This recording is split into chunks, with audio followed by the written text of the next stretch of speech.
at Iconium. Now it happened in Iconium that they went together to the synagogue of the Jews, and so spoke that a great multitude both of the Jews and of the Greeks believed.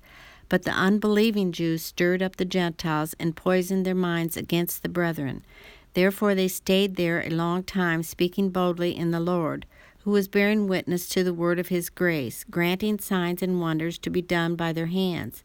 But the multitude of the city was divided, part sided with the Jews and part with the apostles.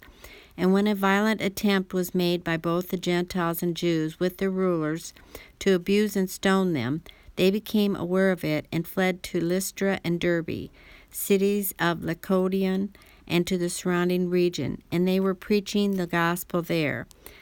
Idolatry at Lystra. And in Lystra a certain man without strength in his feet was sitting a cripple from his mother's womb, who had never walked.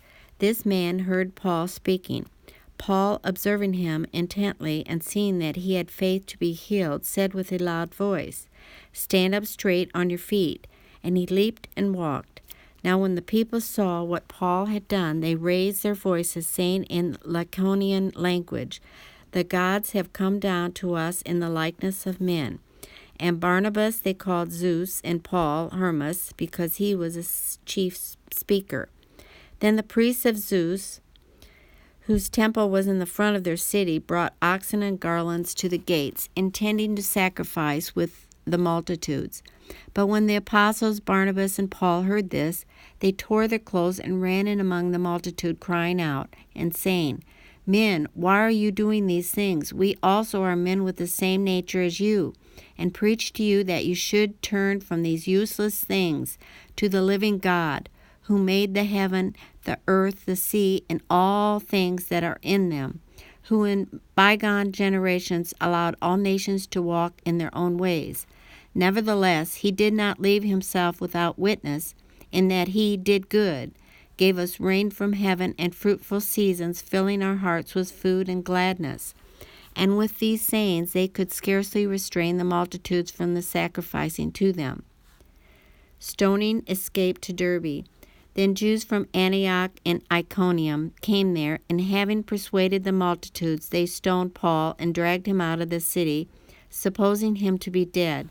However, when the disciples gathered around him, he rose up and went into the city. And the next day he departed from Barnabas to Derbe, strengthening the converts.